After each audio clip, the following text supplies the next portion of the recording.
तो hello everyone, welcome back to my channel. तो friends, कैसे हैं आप सभी लोग? I hope you all are doing well.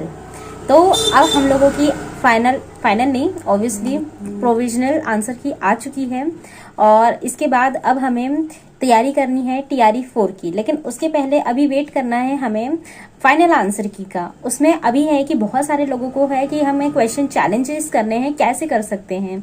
तो सबसे पहले मैं आपको बता दूं कि आप लोगों का जो भी डैशबोर्ड है, मतलब आप लोगों ने जब अप्लाई किया होगा फॉर्म, तो आप लोगों का भी एक खुद का डैशबोर्ड बना होगा।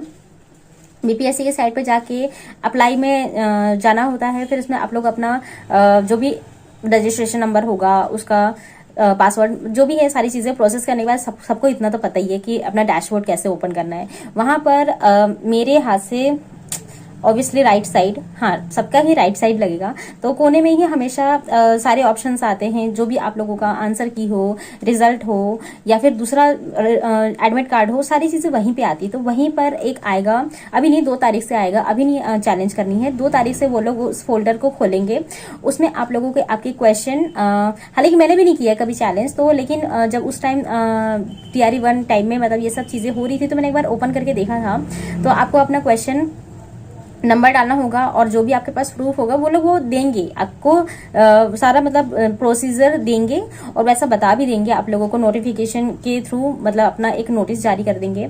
तो इस तरह से आपको दिक्कत नहीं होने वाली है। बाकी अगर जब जारी होगा तो मैं अपने वीडियो के थ्रू आपको बता दूंगी, आपको टेंशन लेने की जरूरत नहीं है। ऑब्वियसली आपको 2-3 दिनों का समय दिया जाएगा, उसमें आप लोग आराम से कर सकते हैं। अब ये है कि कौन से क्वेश्चन पे आपत्ति करनी है। तो देखिए बहुत सारे क्वेश्चन है जिसपे आप कर सकते हैं। एक वो सोन दामोदर रिवर है, मेरा तो घट पड़ने वाला भी मुझे समझ में नहीं आ रहा है। फिर उसके अलावा वो सूर्य, और जो है ना, मुझे वो उसका नहीं लग रहा है कि उसका चेंज होगा। जो उन्होंने दीर्घ पार्थिव जो दिया है ऑप्शन, उनका मतलब जो भी है क्वेश्चन यार इतने याद नहीं रहते हैं, ठीक है। मतलब बहुत सारे लोग बोलेंगे कि इनको तो कुछ भी नहीं पता, लेकिन हाँ नहीं याद रहते हैं। 120 क्वेश्चन, हर एक चीज याद नहीं रखी जा सकती है, सिर्फ एक सिंपल सा वर्ड याद रखा जा सकता है। इस वजह से मैं इतना बोल के बता दे रही हूँ, और आप लोग इतने बार मिला भी चुके हैं तो आपको भी कुछ आइडिया हो गया होगा। तो और जो एम जिसका आंसर आ रहा है, और बहुत सारे लोग इनमें से कोई नहीं बता रहे हैं, तो वो तो ऐसे मतलब कुछ 1-2 क्वेश्चन हैं। तो इसमें क्या है, आपको जब चैलेंज करना है तो आपको ऑथेंटिक सोर्स ही चाहिए, जिसमें एससीईआरटी और एनसीईआरटी का ही ये लोग सोर्स लेते हैं। इसके अलावा कोई भी अदर ऑप्शन देने पर मतलब नहीं ये लोग स्वीकार करते हैं, जहां तक मुझे पता है। और यही है, जब उन्होंने भी मतलब नोटिस जारी करेंगे या फिर मतलब अपना प्रेस कॉन्फ्रेंस करते हैं तो बता देते हैं कि हमें एनसीईआरटी एससीईआरटी के ही सोर्सेस हम रिसीव करेंगे। तो अभी देखिए हेड टीचर का आया हुआ है और हेडमास्टर का फाइनल आंसर की आई है। तो सभी लोगों ने देखा तो होगा, बट मेरे ख्याल से बहुत ध्यान से किसी ने नहीं देखा होगा।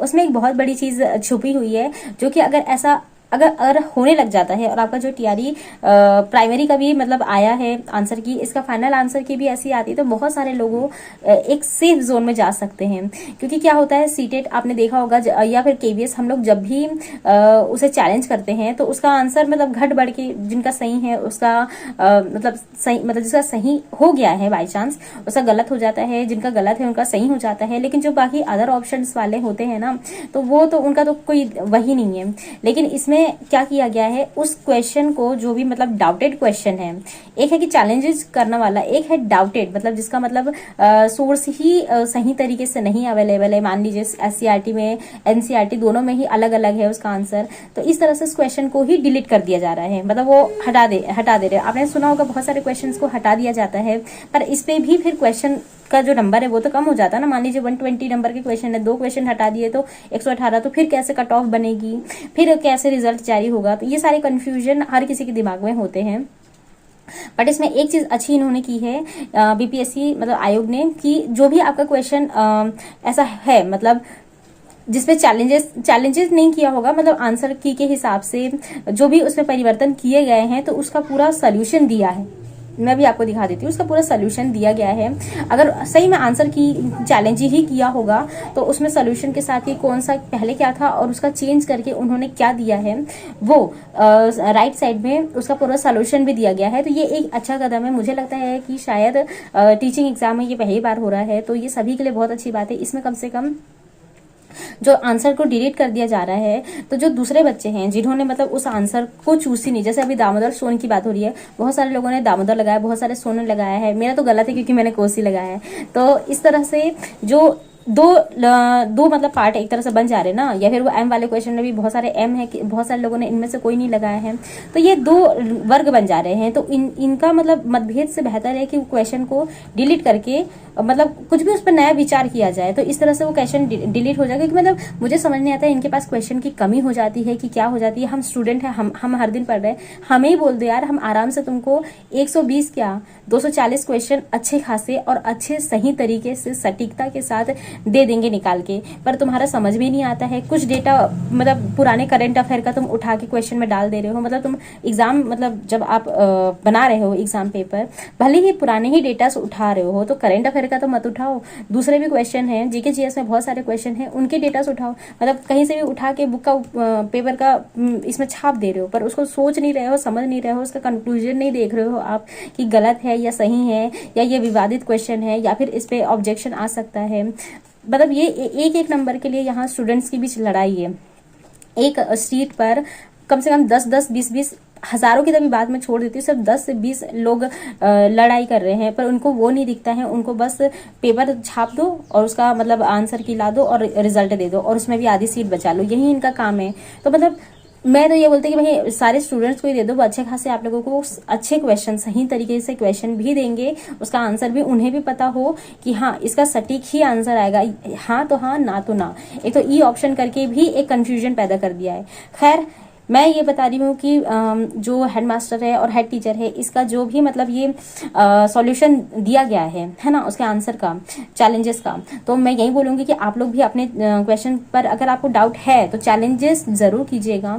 उससे क्या है कि वो जो क्वेश्चन है उसमें मतलब ज़्यादा से ज़्यादा चैलेंज आएंगे तो वो क्वेश्चन को डिलीट कर दिया जाएगा, या तो फिर उसका सही सोल्यूशन दिया जाएगा। और अगर वो नहीं होता है, उस पर चैलेंज नहीं आता है, तो क्या होगा कि वो क्वेश्चन वैसे का वैसे ही रह जाएगा, और इसमें फिर बहुत सारे जो बच्चे हैं गलत ही आंसर उनका रहेगा, तो जिनका मतलब जिन्होंने उस पर टिक लगाया है उन्हें नंबर मिल जाएंगे, जिन्होंने नहीं लगाया है उन्हें नहीं मिलेगा, वो एक विवादित का विवादित ही रह जाएगा। तो इसलिए चैलेंज करना इम्पोर्टेंट होता है। और आपको भी पता चलेगा कि मतलब जब केवीएस और मतलब सीटेट में होता है जब, तो उसमें जब चैलेंज किया जाता है तो उसका बस वो चेंज कर दिया जाता है, सी डी जो भी आंसर रहता है वो, लेकिन इसमें बाकायदा सोल्यूशन दिया गया है, तो आपको भी पता चलेगा कि किस क्वेश्चन का किस तरह से उसका आंसर का सॉल्यूशन दिया जा रहा है, आपको भी समझ में आएगा। तो चलिए ज़्यादा देर ना करते हुए उस वीडियो पे चलते हैं, मैं आपको सारी चीज़ें बता देती हूँ। तो फ्रेंड्स देखिए, ये हेड टीचर का है और इसमें हेड जो मास्टर था, तो ये दोनों की ही आंसर्स की आ चुकी है। आप लोगों ने देखा होगा, मैं अपने टेलीग्राम चैनल पर डाल चुकी हूँ। मेरा टेलीग्राम का जो चैनल का लिंक है वो डिस्क्रिप्शन बॉक्स में होता है, आप वहाँ पर जाकर आसानी से ज्वाइन हो सकते हैं। बहुत सारे लोग ज्वाइन हो चुके हैं और आपके काम की हर चीज़ डाली जाती है। तो देखिए फ्रेंड्स, इसमें मैं जो बोलने चाह रही हूँ, जो कुछ एक अलग चीज़ या अनोखी चीज़ बोलना चाहिए एक तरह से, क्योंकि टीचिंग या फिर किसी भी विभाग में शायद ये पहली बार हो रहा है। मेरी जानकारी में तो पहली बार हो रहा है, बाकी अगर पहले भी हो चुका है तो ये बहुत अच्छा एक कदम है, साबित हो रहा है। बाकी टीचिंग एग्जाम में तो ये पहली बार हो रहा है कि देखिए फ्रेंड्स, आप लोगों का ये आंसर फाइनल आंसर की आई हुई है।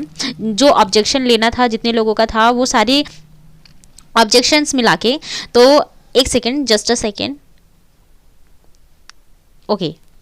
तो देखिए यहाँ पर ये जितने भी आंसर्स आप लोगों के दिए गए हैं, है ना, ये सीक्वेंस से जो सेट 1 बी सी डी जो जितने भी हैं, इसमें आप लोगों के नंबर दिख रहे हैं। तो देखिए इसमें इन्होंने क्या किया है, एक जो नई चीज़ की है, तो जो नंबर सही है ऑलरेडी करेक्ट है, इट्स ओके। और लेकिन अगर जिसमें चैलेंज किया गया है तो उसका आंसर सही करके इन्होंने देखिए यहाँ पर सुधार करके इसका आंसर भी सही तरीके से लिख के दिया है। मतलब यहाँ पर रिमार्क्स में यहाँ पर आप लोगों का अच्छे से इन्होंने आंसर को दिखाया भी है। देखिए option D is correct answer, मतलब अगर मतलब उस टाइम में जिनका भी आंसर शायद ए बी सी डी कुछ भी लगाया हो, या फिर जिस पर चैलेंजेस किए जा सकते हैं, या फिर मतलब दोनों ही ऑप्शन सही हैं और कोई और आंसर होना चाहिए, और इन्होंने अपने आंसर की में कुछ और आंसर लगाया है, तो चैलेंज करने के बाद जो आंसर इन्हें सही लगा है, एनसीईआरटी एससीईआरटी में से उसी का प्रूफ लेते हैं, तो इन्होंने उसके हिसाब से चैलेंजेस को एक्सेप्ट करके उसे सही करेक्ट किया है। तो देखिए यहाँ पर दिया है option D is correct answer. The size of atom K is greater than that of Na, hence the outermost electron can be easily removed in K। तो ये सारे देखिए, इसमें ये हो गया आप लोगों का 10 नंबर का, ये 14 नंबर का। तो यहाँ पर इसके देखिए सारी चीज़ें दी हुई है, आप लोग एक बार मिला सकते हैं। मैंने ये डाला, ये शायद मेरे ख्याल से बहुत सारे लोगों ने ध्यान नहीं दिया होगा। ये देखिए यहाँ पर सारी खाली है, मतलब ये सारे सही हैं, बस इस पर जो ऑब्जेक्शन लिए गए हैं यानी कि 10 नंबर, 14 नंबर, और जो नीचे में भी है ऑप्शंस देखिए 38, 42, 47, मतलब इसमें बहुत सारे पे चैलेंजेस को एक्सेप्ट किया गया है और उसका पूरा डिटेल एनालिसिस करके पूरा सही तरीके से उसका सॉल्यूशन दिया गया है। तो यहाँ पर ये आप देख सकते हैं, मतलब काफ़ी सारे में इन्होंने मतलब लिया है। अब मैं नहीं जानती हूँ कि इतने सारे सच में ऑप्शंस का इन्होंने सुधार किया है, तो इसके बारे में मैं कुछ नहीं कह सकती हूँ। लेकिन जैसे कि ये आंसर की आई है, मैंने सोचा कि एक बार आप लोगों को दिखा देना बेहतर होगा। तो आप ये देख सकते हैं ये सारी चीज़ें, और इसके अलावा मैं आपको दूसरा भी दिखा देती हूँ। तो ये देखिए, ये हेड टीचर का है, सॉरी वो पहले वाला हेडमास्टर था, ये हेड टीचर है। तो यहाँ पर भी देख लीजिए इन लोगों के ऑप्शंस देखिए। Option D is the correct answer. Cochin port of Kerala is connected to interior through the Palghat gap. तो इसमें भी सारे आंसर्स दिए गए हैं। और देखिए यहाँ पर ऑप्शन दिया गया है डिलीटेड। तो मतलब इन्हें जिन क्वेश्चंस में कंफ्यूजन है, मतलब जैसे मान लीजिए एनसीईआरटी और एससीईआरटी दोनों में अगर उसका आंसर अलग अलग है, क्योंकि देखिए एक चीज़ मैं आपको अच्छे से बता देती हूँ, कई सारे ऐसे फैक्ट्स हैं जो कि एनसीईआरटी में अलग दिए गए हैं और एससीईआरटी में अलग दिए गए हैं। अब भूगोल से रिलेटेड जो हम लोगों का ब्रह्मांड है, इसमें कई सारे जो फैक्ट्स हैं दोनों में थोड़े थोड़े से डिफरेंट हैं, ठीक है। तो इस हिसाब से जो अभी नदी घाटी परियोजना सोन नदी दामोदर नदी दोनों की बात की जा रही है, तो एक में सोन है, एक में दामोदर है, एक में जब झारखंड बिहार सेम था तब का है और एक में जब बिहार अलग हो गया है तब का है। तो मतलब एक 1800 के आसपास की चीज़ें हैं और एक ये जो हम लोगों का 1900 मतलब आज़ादी के बाद की चीज़ें हैं सोन नदी। तो इस तरह की दोनों चीज़ हुई है, तो इसमें कन्फ्यूजन बराबर पैदा हो रहा है। तो हो सकता है कि इस टाइप की क्वेश्चन को डिलीट किया जा सके। तो ये डिलीटेड जो ऑप्शन है ना, इसी के लिए है। तो मैं आपको एक ही चीज़ बोलूँगी कि दरअसल क्या होता है, जब हम लोग चैलेंज करते हैं ना, तो उसका ऑथेंटिक सोर्स आपको देना होता है। यहाँ पर भी देख लीजिए लिखा हुआ है डिलीटेड 90 नंबर का क्वेश्चन, एक से ज़्यादा उत्तर सही है ना। तो मैं आपको एक बार पूरा दिखा देती हूँ। बस इसमें 2 क्वेश्चंस को डिलीट मारा गया है, और डिलीट इसीलिए मारा गया है कि आप लोगों का जब क्वेश्चन का सही सोर्स इन्हें मिल जाता है और इनको लगता है इनका गलत है, तो उस क्वेश्चन को मतलब उस पर मतलब फालतू में खिचड़ी बनाने से बेहतर है कि उसको डिलीट कर दें। तो फ्रेंड्स, आई होप आपको ये सारी चीज़ें समझ में आई होगी। अगर कोई क्वेश्चन है, कोई डाउट है, तो आप मुझसे कमेंट बॉक्स में पूछ सकते हैं। अपना नंबर बता चुकी हूँ कट। बाकी आज के लिए बस इतना ही, मिलते हैं मेरे नेक्स्ट वीडियो में। Till then stay happy, stay healthy, bye.